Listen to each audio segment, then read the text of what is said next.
Smoke clung to his lungs like regret.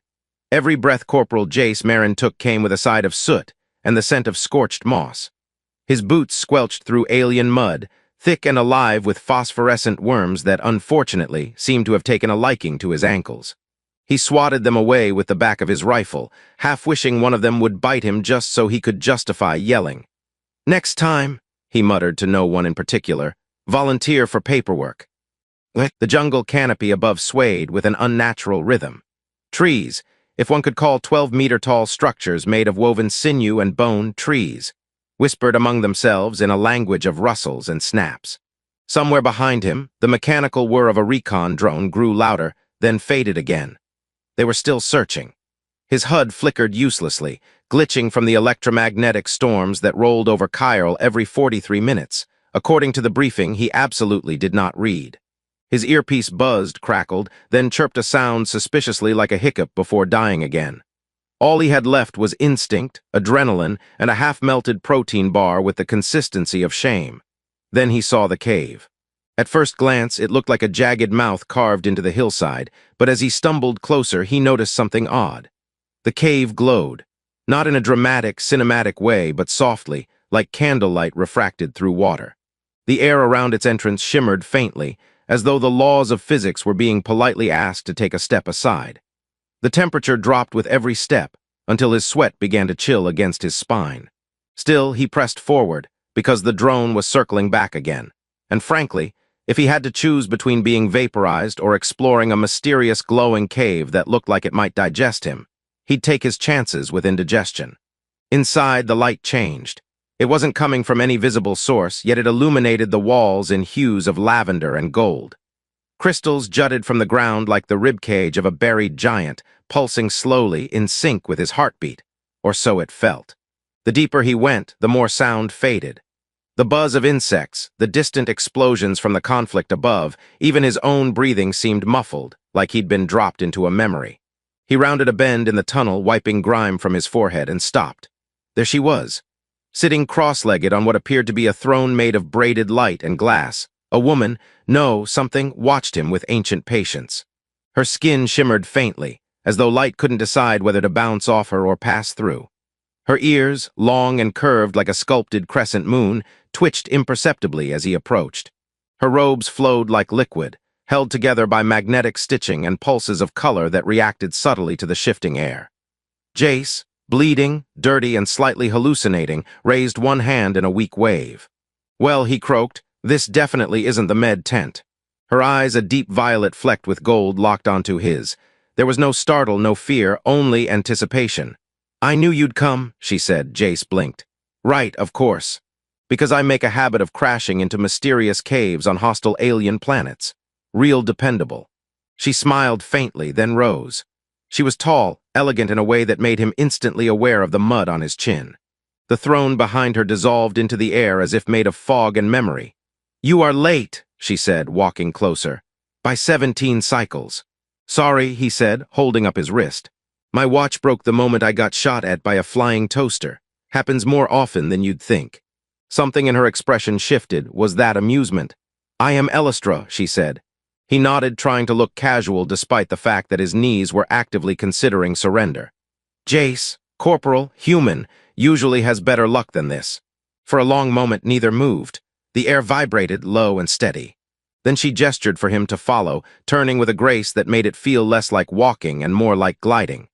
The chamber widened into something grander, a cathedral of crystal and shadow. Symbols hovered in midair, spinning slowly. When she passed beneath them, they responded, dimming or glowing in time with her presence. Jace walked cautiously, noting that his steps left small impressions in the floor, which immediately healed behind him. The laws of physics were officially on vacation. "You've decorated nicely," he offered. "Very glowing chic. Do the walls whisper things to you, or is that just me?" She turned, one eyebrow lifting. "They whisper to everyone. The cave is alive." "Of course it is," he sighed. "Because why not?" Elistra stopped before a circular platform. At its center, a translucent orb hovered, inside it, a shifting swirl of stars.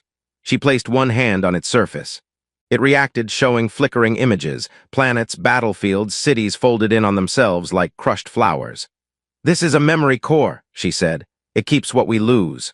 Jace stared. You're not going to tell me I'm the chosen one, are you? Because if you are, I really hope it comes with a dental plan. No, she said softly. You are not chosen, you are remembered. Which frankly was way creepier. He stepped back, rubbing his temples. Okay, look. I don't know who you think I am, or why this magic rock is playing my mom's favorite lullaby, but I'm just a guy trying not to die in a war that makes 0 sense. I didn't sign up for space prophecies. She didn't move. Yet you are here, and this place does not open for just anyone. Great, he muttered. The cave's got standards. Elistra tilted her head. You laugh when afraid. Lady, I laugh when I breathe. Silence fell between them, filled only by the soft hum of the cave. Outside, the war still raged, distant for now. But something about her, about this place, told Jace that the real battle hadn't even started. He looked at her again, this regal being with long ears and watchful eyes who spoke of memory as if it were currency, and realized with a sinking certainty he wasn't getting out of this cave any time soon. And the really weird part, a small part of him didn't want to. The silence in the cave had a density to it, like wet velvet draped over the air. Even Jace's thoughts echoed oddly, as though the walls had appointed themselves official stenographers of his internal monologue. He paced in small, cautious steps, glancing at Elistra from the corner of his eye as she manipulated what he'd already dubbed the glowy orb of plot advancement. He had questions, roughly 100, most of them beginning with what and ending with the hell. But something about her presence made blurting them all out seem like a bad idea. Like shouting in a church, or pressing every button on an alien console just to see what it does. He had done that once. The consequences still gave him migraines and occasional hiccups that reversed gravity. Elistra finally turned, her hands folded, her long ears twitching once in thought. You are not of this world, she said, as though she'd just realized it and wasn't literally staring at a filthy human in battered combat armor. Really? What gave me away?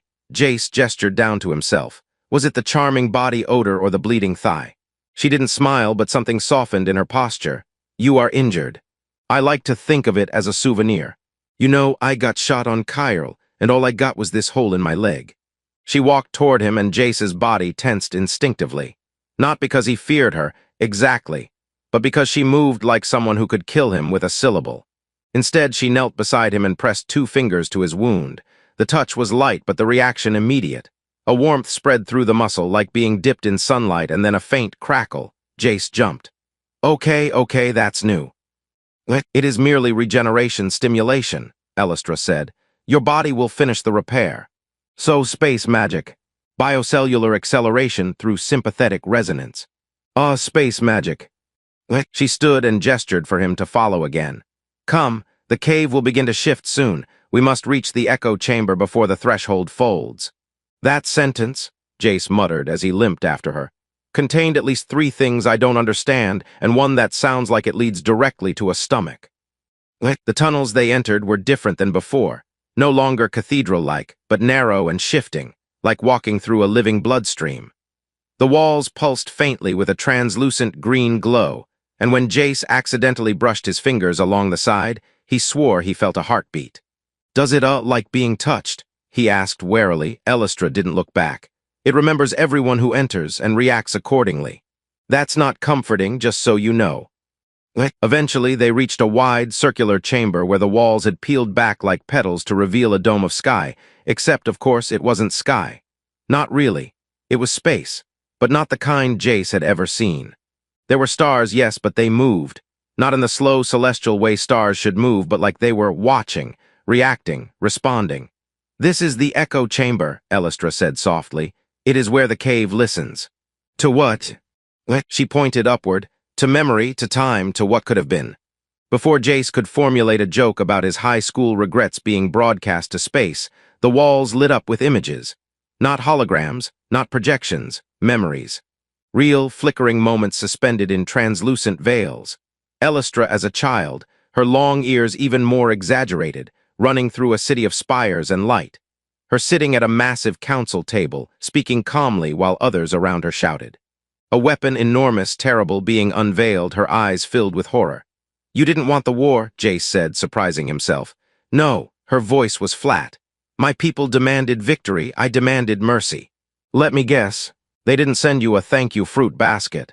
Her silence was answer enough. One memory shimmered brighter than the rest. A vision of Elistra in chains, being led through a crowd of Alari, their expressions cold and unreadable. A tribunal. A verdict, then exile, a ship vanishing into the void. They turned on you. They called me traitor, said I endangered the survival of the species. She looked at him now, and perhaps I did, but I saw the collapse coming. Jay stared up at the flickering visions. Collapse of what? Reality. He blinked. I was hoping you'd say the economy. She walked to the center of the chamber and touched a crystal pedestal. It responded, opening like a flower. Inside, a seed of light spun slowly. This is the singularity knot. It is what binds this cave together. It keeps time from decaying. Time decays now. It is fraying, she said. Timeline dissonance caused by the AI hive. They consume probabilities, realities. They are not at war with flesh. They are at war with choice. Jace tried to respond, failed, rubbed his face with both hands and said, right. So you're saying I escaped a war zone only to land in a bigger war zone that's made of quantum nonsense and timelines that have gone bad like old yogurt. Yes, he sat on the floor. Awesome, really killing it this week.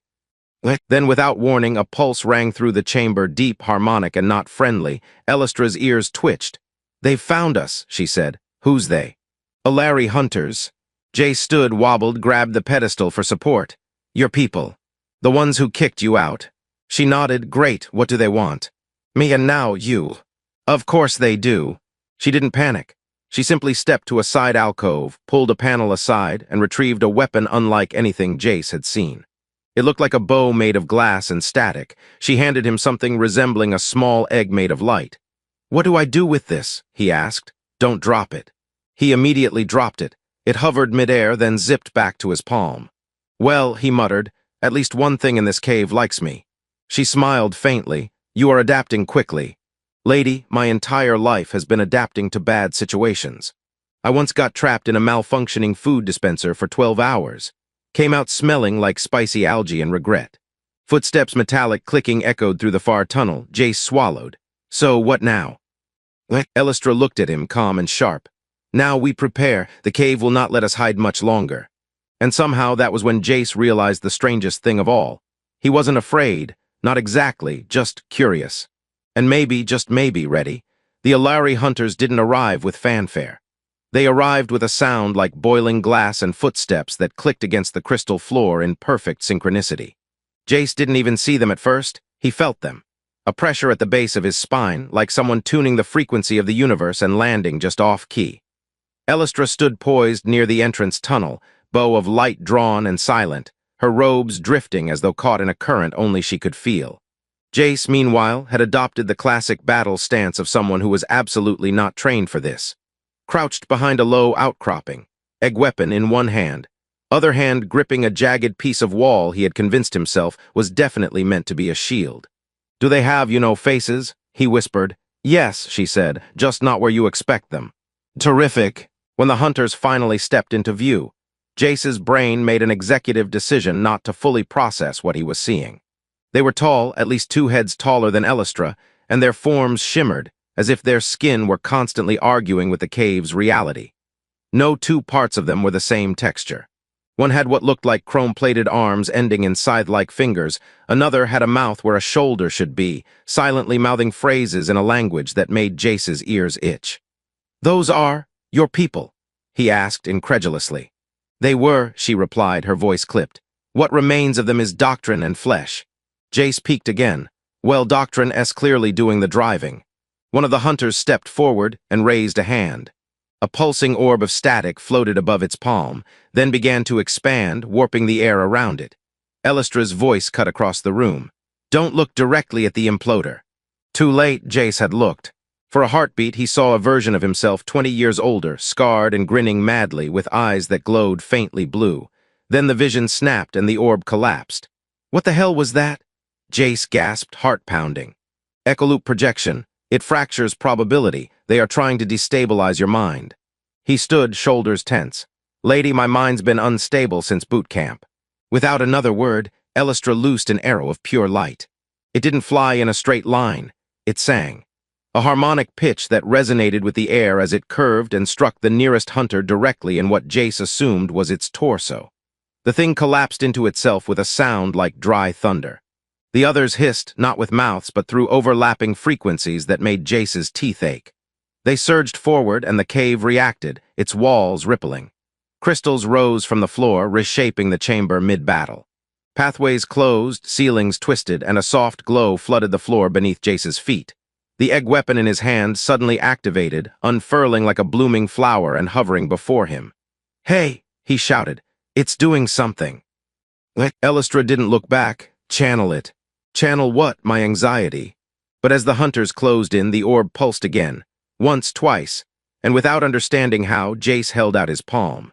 Light surged through his arm, a brilliant web of energy arcing into the floor, then up through the wall. A lattice of crystalline filaments erupted outward, catching one of the hunters mid-stride and trapping it in a prism of frozen time. Jace stared. "Okay, I'm either dead or very talented." "You're bonded to the cave now," Elistra said, breath slightly quickened. "It is using your will. That seems like a terrible idea." She loosed another shot, striking a hunter through the throat. It made no sound, just dissolved into dust. The remaining two adapted fast, splitting apart and flanking. Jace dodged behind a cluster of pulsing spires as a hunter's arm elongated, transforming into a whip of light and static. It slashed the air inches from his head, carving a glowing scar in the crystal wall. "Oh, great!" he shouted. "They do tricks." Then Elistra's voice, calm and firm, "Close your eyes." He did and instantly felt her move, not with sound but through the cave's pulse. Elistra became a burst of gravity beside him, her presence bending the light. The bow sang once more, followed by silence. When he opened his eyes, the last two hunters were gone. Only shimmering ash lingered in the chamber air. Elistra let out a slow breath. Her weapon dissolved back into the folds of her robe. Jace collapsed onto a ledge. "I'm just gonna sit here, possibly forever." "You did well," she said. "I panicked and bonded with a sentient cave. That is better than most." He gave her a look. "This happen often. Rarely the cave chooses." "Well, it's got questionable taste." Elistra's gaze lingered on him. "Not as questionable as you think." Jace blinked, unsure if that was a compliment or a warning. He decided not to ask. The room settled, the walls shifting back into a resting state. The stars overhead had stopped watching for now. And yet the cave hummed differently, more awake, more aware. Elistra walked over to the memory pedestal and touched it again. This time a map unfolded, not of the cave, but of something far greater. A star chart threaded with lines and nodal points. Dozens of worlds, some glowing faintly, others marked with red fractures. Jace squinted. "Those broken ones, those are gone, aren't they? Collapsed timelines, realities consumed by the hive." He frowned. "We're really doing this, huh? Big galactic stakes, evil AI, multiple timelines." She nodded. Jace sighed. "I left Earth because of a tax audit, and now I'm in a cosmic paradox cave with a psychic elf queen." Her head tilted. "I am not an elf. I'm just saying, if the next room has a talking sword, I'm walking out."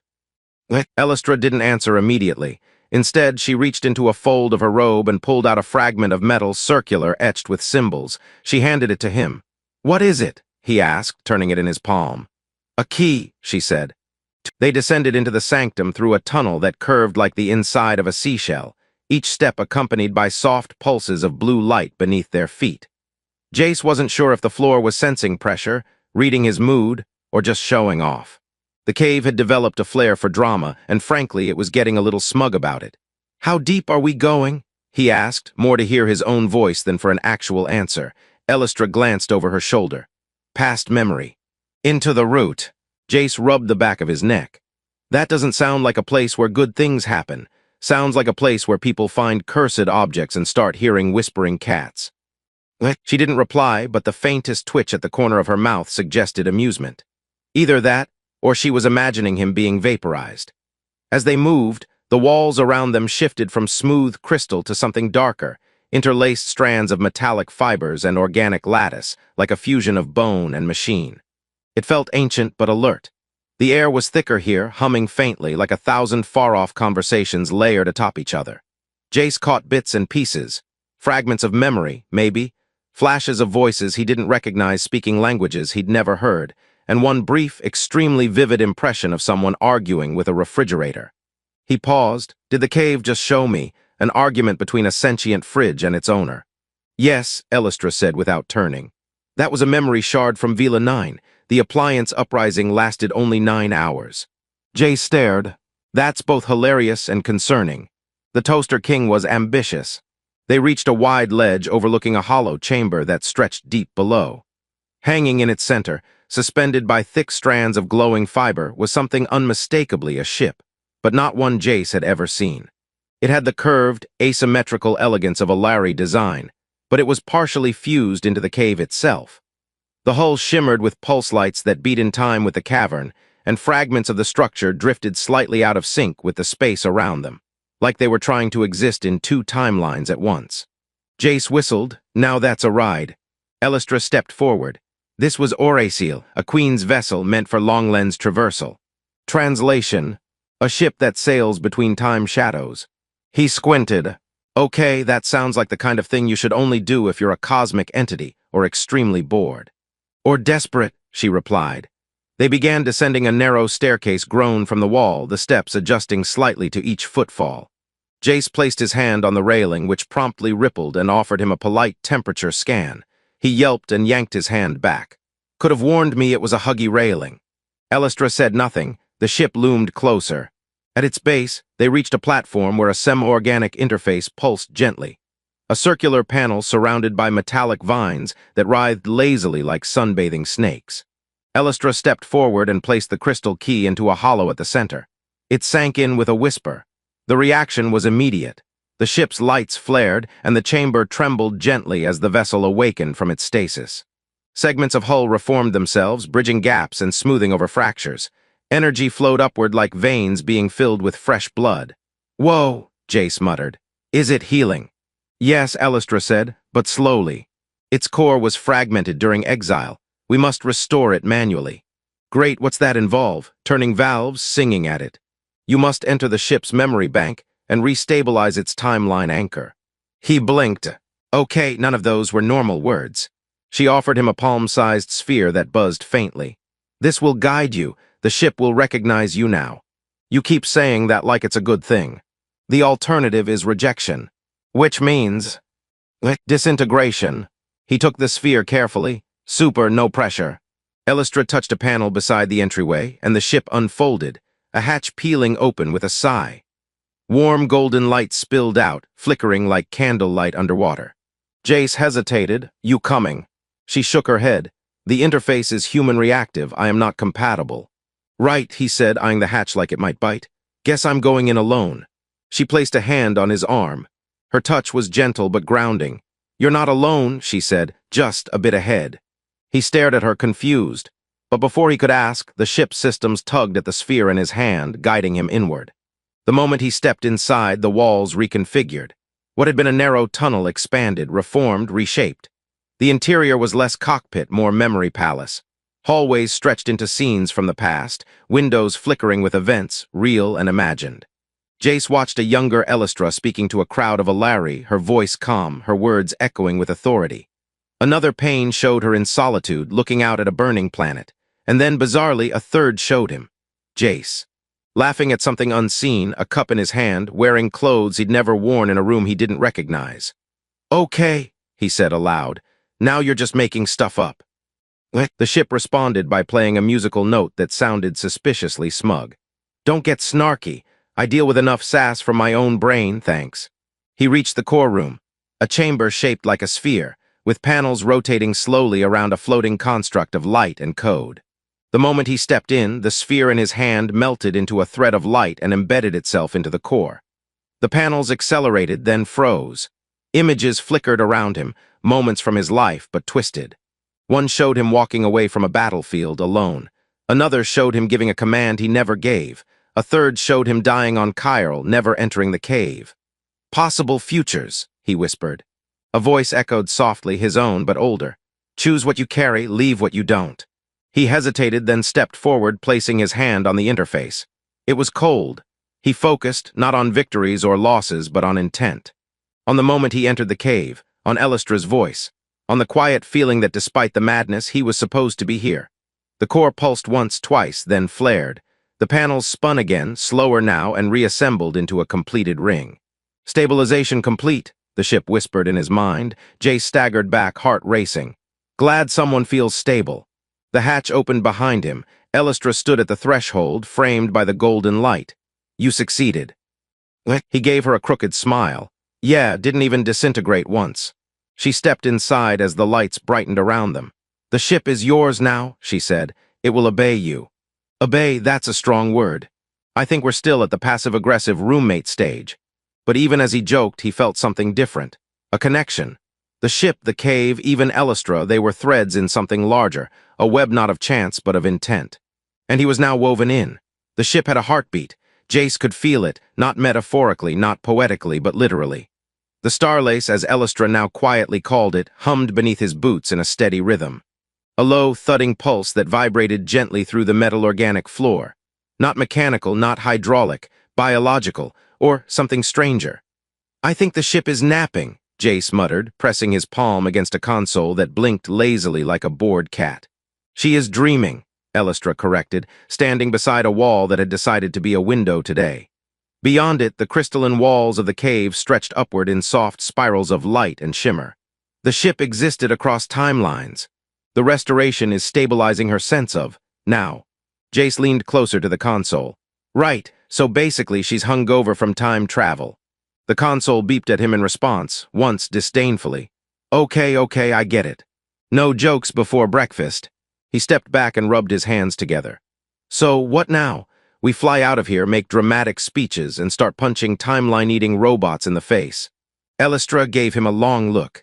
There is something we must do first. Oh no, Jace said. That's never a good way to start a sentence. We need to anchor your mind to the ship.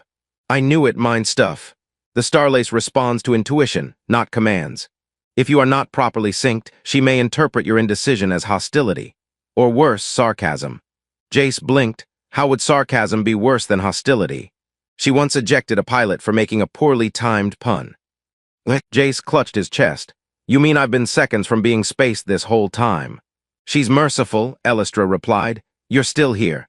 The Queen moved to a circular platform in the center of the bridge. As she stepped onto it, the lights brightened and focused. Vines of translucent energy curled from the floor, lifting slightly as if awaiting instruction. She will read your threads, Elistra said, but you must offer her one in return. Wait, Jace said, backing up. You want me to give part of my mind to a ship that gets offended by bad wordplay? Elistra didn't smile, but her eyes sparkled faintly. Do not worry, she likes you.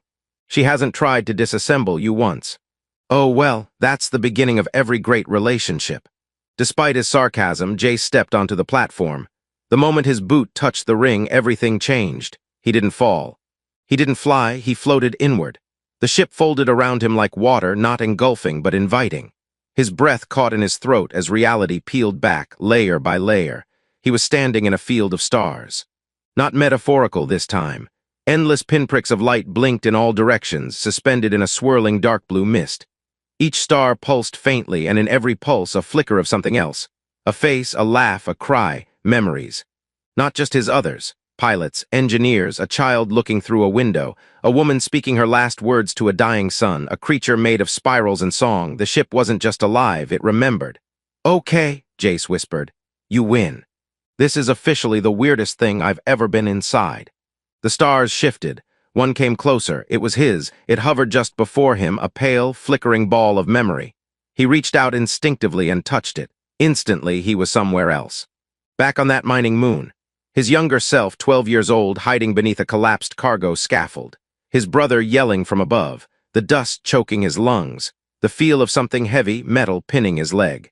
Then his brother's face smeared with soot and fury, hauling him out. Jace, too shocked to cry, just blinking. The memory faded. Another star approached, this time the Academy. The first time he cracked a joke at the wrong moment and got punched for it. His own laughter afterward echoing down a hallway. Not joy, not really. Defiance. The Starlace was watching, weaving through his life, choosing the threads it liked. He didn't know what she was looking for. Loyalty, boldness, desperation. Then the stars receded, the field darkened. Jace opened his eyes with a gasp back on the platform. Elistra stood just outside the ring, a slight furrow in her brow. Are you well? I think I just got emotionally evaluated by a spaceship. She accepted you, Elistra said. You remain intact, that is rare. She didn't like the joke I made about zero-gravity socks. No one does. He stepped off the platform, legs a bit shaky. So, ship's awake, I'm synced. Now what? You said something about a quantum rot spreading through timelines. Got a nice, easy fix for that. Elistra walked toward the helm and the ship responded to her presence, lights blooming in her path. There is a node we must reach, an anchor point where time fractures began. Jace followed, and let me guess. It's not nearby, it's guarded, and it's probably haunted. Correct on all counts. Awesome. She brought up a star chart, one much more detailed than the one in the echo chamber. Dozens of points blinked in and out of alignment, most of them dim. One glowed red. That's our target? Jace asked. It was once a temple world. The hive infected it during the early shifts. If we can isolate the timeline thread there, we can seal part of the rupture. Do we have, like, weapons? Some, Elistra said, but mostly knowledge and a decent pilot. Jace looked behind him, then pointed at himself. You mean, mate? You are the only human synced to the Starlace. Terrific, I fly her. You shoot the bad guys, she judges our life choices. Elistra placed a hand on the console. Prepare for departure. The ship began to hum louder. Jace sat in the pilot's cradle. It molded to his body instantly, like a memory of comfort he didn't know he had. The controls weren't buttons or levers, but strands of light and force. He didn't steer the ship, he suggested. All right, girl, he whispered to the vessel. Let's go fix the universe. The walls peeled away in a shimmer of starlight. And with a sound like wind through ancient glass, the Starlace rose from the cave into the waiting sky above. Jace had never piloted a starship before.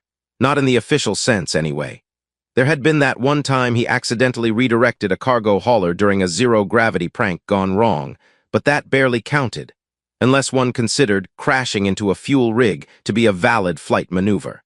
The Starlace, however, seemed determined to make him look good. She didn't fly so much as glide, carving through the upper atmosphere of Cairo like a knife through silk, trailing tendrils of refracted starlight behind her. The exterior hull shimmered with a living sheen, adapting constantly to gravitational shifts, space turbulence, and whatever bizarre laws of physics applied outside the planet's temporal perimeter. From the cockpit, it all looked like a dream. The fading planet below, the stretch of space ahead, and the red point on the star map glowing ever closer with each breath. You've officially ruined me for normal spaceships, Jace said aloud. After this, everything, it's going to feel like driving a toaster wrapped in duct tape.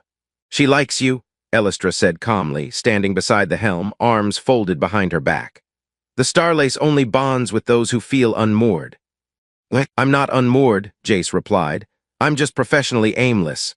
Elistra gave him a look that said she wasn't buying it. The view ahead flickered as the ship passed through a gravitational veil. Outside, the stars twisted, not rotating but shifting as though watching the ship and adjusting themselves politely. Jace felt the tug in his gut, like falling in 3 directions at once. Then it passed. A moment later, the red dot on the display pulsed sharply. The ship chimed once, a resonant sound like a tuning fork struck gently in a cathedral. We're close, Elistra said. Jace leaned forward. So, what are we walking into here? On a scale of 1 to run screaming, how bad is it? The world ahead is called Narrated. It was once a temporal monastery. The Alari used it to cultivate memory, preserve events that risked being erased by probability collapse. Sounds peaceful. It was. He winced. I should really stop setting myself up like that. Elistra gestured toward the star map. When the hive found Narrated, they didn't destroy it, they fractured it. Sliced through the core timeline and left the rest floating. So it's broken. It exists, but not all at once. Jace blinked. That's nope, brain's not ready for that sentence. You'll see, he muttered under his breath. That's what I'm afraid of. As they drew closer, the ship dimmed its lights instinctively. Narrated came into view, first as a jagged outline, then in full, terrible beauty. It didn't spin like a normal planet. It shuddered. Segments of its surface glitched in and out of visibility, flashing between different states. Crumbling ruins, towering cities, oceans of glass, a desert storm. All layered atop one another, phasing with every second. Okay, Jace breathed. That's not natural. Time fracture loops, Elistra said. The hive inserted a recursion beacon into the planetary cortex. It keeps rewriting localized moments. Why, to find the version of reality they can most easily infect. Jace stared. That's horrifyingly clever. The hive doesn't conquer, it curates. The ship slowed. A hollow chime rang through the cabin, permission to dock, or perhaps a warning. Jace guided the ship to the nearest stable segment. A hovering platform suspended above what appeared to be an ancient temple, its architecture flickering between pristine marble and decaying moss-covered stone. As the ship landed, Jace turned to Elistra. "Do we have a plan? Like something between run and screaming, and get absorbed into a non-linear wormhole." "Yes," she said. "Follow me and don't touch the reflections." "Wait, what?" But she was already moving toward the airlock. They stepped onto the surface together. The moment Jace's boot touched the platform, he felt the wrongness. Gravity was off. Not weaker or stronger, inconsistent. The ground subtly fought back with each step, deciding on a delay whether to respond to his weight. "So this is fun," he muttered. "I feel like I'm walking through warm molasses during a power outage." Elistra ignored him, leading the way into the temple. The air shimmered, thick with memory. Images played across the walls as they passed. People frozen mid-gesture, some smiling, some crying, others mid-sentence. Not ghosts, echoes. Jace caught glimpses of cloaked monks meditating, a woman cradling a child, a man being handed a scroll. Then the scene flickered and the hallway was empty. "Are we seeing the past?" Jace whispered. "No, you're seeing all the pasts." They reached the central atrium. A massive sphere floated above a sunken platform, half organic, half machinery, wrapped in chains of light. It pulsed irregularly, each beat sending a ripple through the air. "The beacon," Elistra said. Jace frowned. "That's what's doing this." "Yes, if we sever its connection to the hive network, the recursion loop will collapse." "Do we cut it, hack it, negotiate with it? You need to anchor it." He turned slowly. "Why do I get the feeling that involves more brain melding and probably some pain?" "Because you're learning." She handed him a device shaped like a spiral, metal, smooth, humming faintly. "Place it at the base of the beacon," she said, "and focus." "Focus on what?" On being here." Jace stared at her. "You're going to make me do emotional work, aren't you?" "Yes," she said, "and quickly. The hive will notice the interference soon." With a resigned sigh, he stepped into the beacon's glow. Immediately, time slipped. The floor rippled. The air doubled. He saw himself arriving here again. Saw Elistra standing silently, saw her vanishing. The device in his hand grew heavier. He dropped to one knee and slammed the anchor into the base. "All right," he muttered. "Focus on now. On realness, on sarcasm and dumb luck and blood on my boots, on the taste of burned protein bars, on Elistra's terrible metaphors. On that time I got..." The stars were quieter now. It was a strange thing to notice, but Jace had grown attuned to the patterns of the galaxy in a way he never expected. After Narrated, the warping threads of fractured time began to stabilize. The ship, the Starlace, no longer flickered or murmured strange fragments of languages in his sleep. The stars, those blinking eyes of ancient fire, watched, yes, but less warily, as though they'd seen something change, as though they approved. Jace stood on the bridge, his hands wrapped around a warm mug of whatever Elistra called comroot infusion, and what he still insisted tasted like licorice dipped in melancholy. He sipped anyway.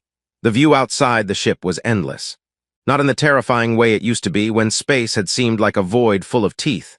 Now it looked open, like a book waiting to be read. "You are quiet," Elistra said behind him. She'd been meditating again or communing with the ship's systems. It was sometimes hard to tell. She moved, as she always had, with a kind of regal patience. But there was softness now, too, something warmer behind the veil of old sorrow. Jace turned toward her and offered a crooked smile. "Just waiting for the next impossible task, in case time needs another hole patched." She tilted her head. "The hive has retreated, their local threads have been sealed. For now, at least, the damage has been undone." "That's what worries me," Jace replied. "The for now part." Elistra walked beside him and gazed out the viewport. "You changed the outcome, Jace Marin, not with weapons, with will." He snorted. "Yeah, that and a spaceship with a grudge and a queen who doesn't blink." She smiled just faintly. "You doubt yourself less now." He looked down into his mug. "I guess I thought I was just a guy with bad timing. Wrong place, wrong war, wrong everything. But this," he gestured to the stars, "this taught me maybe there's no such thing as the right moment. Maybe it's just about what you choose when the moment finds you." Elistra nodded. "The cave chose you because you did not flee. You hesitated, you questioned, but you stayed." "Stubbornness," Jace said, "my one true skill." "That," she said, "and humor." He smirked. "My second skill." Right after sarcasm, and just before, accidentally bonding with sentient architecture. Outside, the stars flickered, this time not with danger but with presence. The star lace pulsed gently in response, like a great heart resuming a peaceful rhythm. So what happens to her now? Jace asked, nodding toward the ship's core. The star lace, is she done? She dreams, Elistra said. But her purpose is not finished. She remembers paths. There are still wounds in the weave of time. But they are distant, dormant. And us. She looked at him, her violet eyes calm. We are still bound, you to her, me to you. The war gave way to something older, a stewardship. Jace raised an eyebrow. We're stewards now of what? Of memory, of possibilities, of balance. He let the words settle. They sounded big. They felt earned. A soft chime interrupted them, a notification but not an alert. A signal. Elistra moved to the console and placed her hand upon it. A soft ripple of language bloomed into the air, a holographic message unfolding in radiant script. Another fracture? Jace asked. She examined the image, then shook her head. No, a beacon from a world untouched. They request aid, guidance. Jace blinked. Wait, are we advisors now? Elistra offered him the faintest of grins. Ambassadors. Oh, stars, he muttered. You picked the worst human for diplomacy. I once tried to order a drink in a Martian bar and accidentally proposed to someone's grandmother. Then it is fortunate, she said, that you're not alone. They stood in companionable silence for a moment. The ship adjusted course subtly, gently toward the new signal. A small nudge forward, like a suggestion rather than an order. Funny, Jace said, leaning back against the console. A month ago, I was just trying to survive one more patrol shift. Now I'm, whatever this is. You are becoming, Elistra said. We all are. He looked at her thoughtful. Do you ever miss what you were before, the crown, the council? No, she said it without hesitation. What I was built a machine of conquest, what I became stopped it. He nodded slowly. Yeah, I think I'm starting to get that. They drifted together into a quieter part of the ship, the corridor lined with soft lights and echoes of old footsteps. Not ghosts, just memories still lingering. The starlace preserved every journey, every thread. But now Jace felt something different in her hum, not grief, not longing, contentment. At the far end of the hall, a small panel displayed the log of their voyage, etched in light and motion. Kyle, the cave, the Alari hunters, Nadirus, the recursion beacon, threads sealed, a name written in fluid script beneath them all. Captain Jace Marin, he blinked. Wait, I'm a captain now. You earned that 3 worlds ago, Elistra said.